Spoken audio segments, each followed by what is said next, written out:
Hello everyone, welcome back to my YouTube channel. तो जैसा कि मैंने लास्ट टाइम पाइथन की सीरीज़ स्टार्ट की है, तो उसी सीरीज़ को आगे कंटिन्यू करते हुए मैं एक नया वीडियो आपके लिए लेके आई हूँ जो बेस्ड है पाइथन वेरिएबल्स के ऊपर।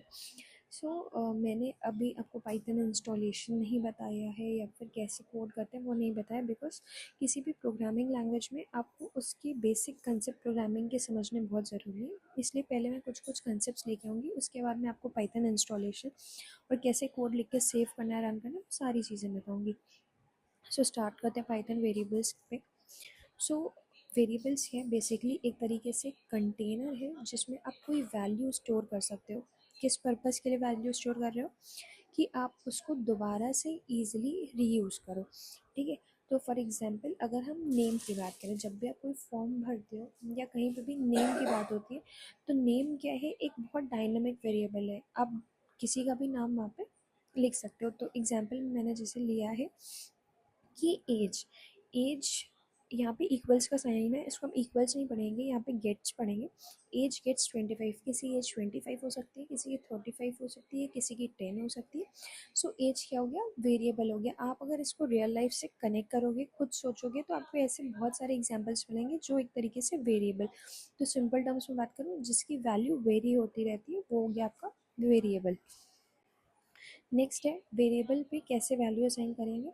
जब भी आपको प्रोग्राम में कोई वेरिएबल यूज़ करना है, तो सबसे पहले ध्यान रखिए कि आपको उस वेरिएबल का नाम लिखना है, देन इक्वल्स टू लगा के आपको उसकी वैल्यू लिखनी है।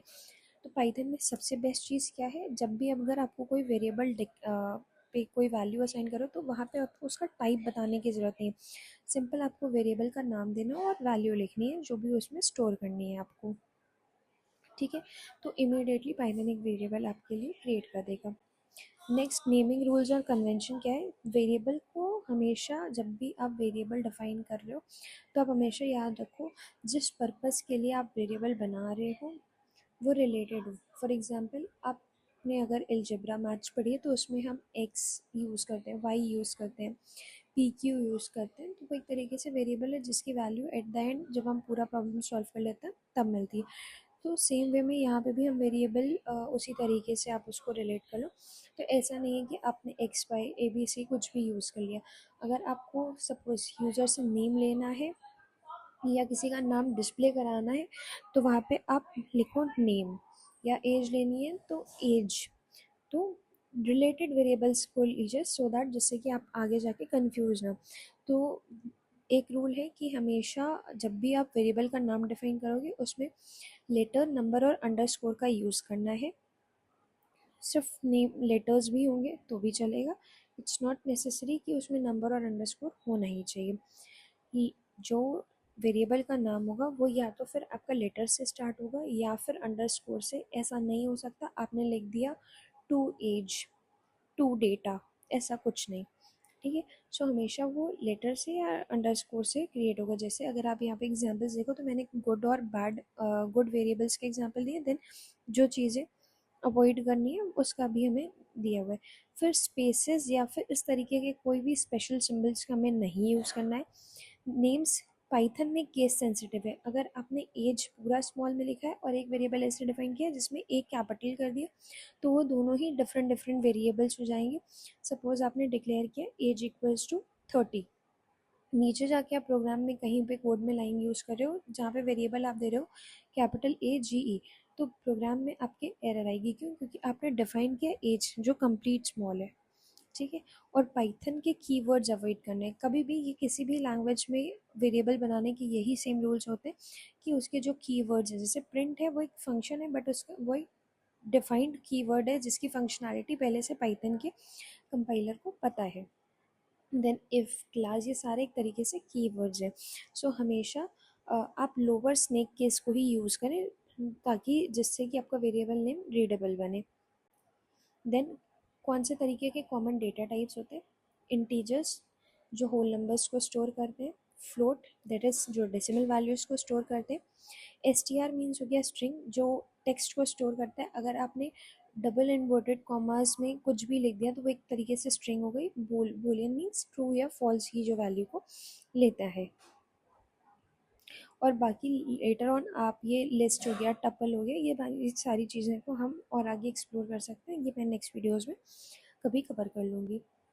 सो मल्टीपल असाइनमेंट इन स्वैपिंग, तो सब बहुत सारी बाकी जितनी भी प्रोग्रामिंग लैंग्वेजेस होती हैं, जो सी प्लस प्लस जावा जैसे हो गए, तो वहाँ पे क्या, अगर आप एक वेरिएबल यूज़ कर रहे हो तो आपको पहले उसको डिक्लेयर करना पड़ता है, मतलब वो किस तरीके की वैल्यू को स्टोर करेगा, इंटीजर है, फ्लोट है, किस तरीके की वैल्यू स्टोर कर रहा है।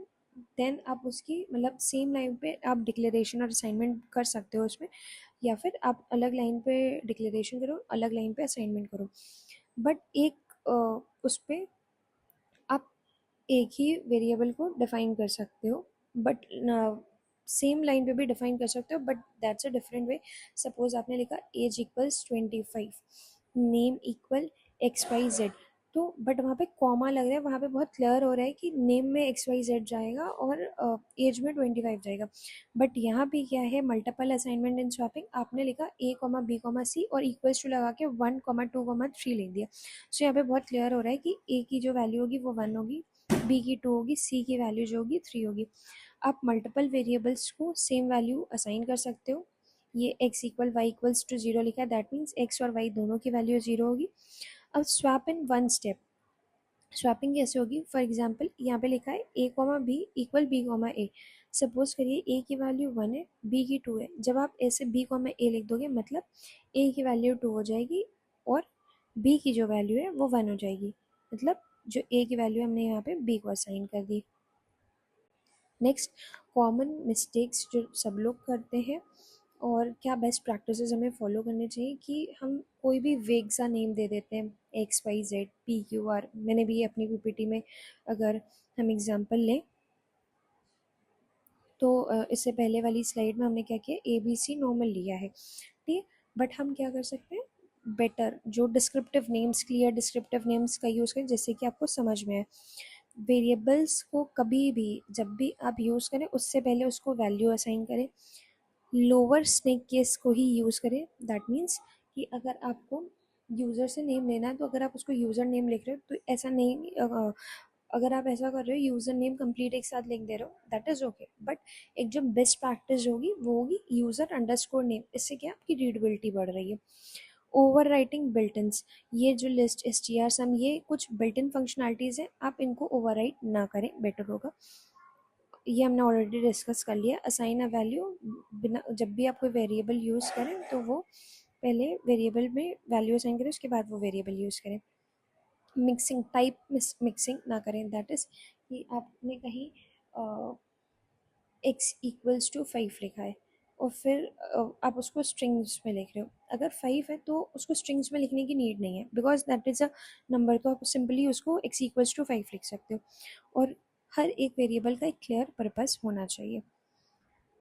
आई होप कि आपको ये जितना भी ट्यूटोरियल था आज का वो समझ में आया है, पाइथन आपको समझ आ रही है।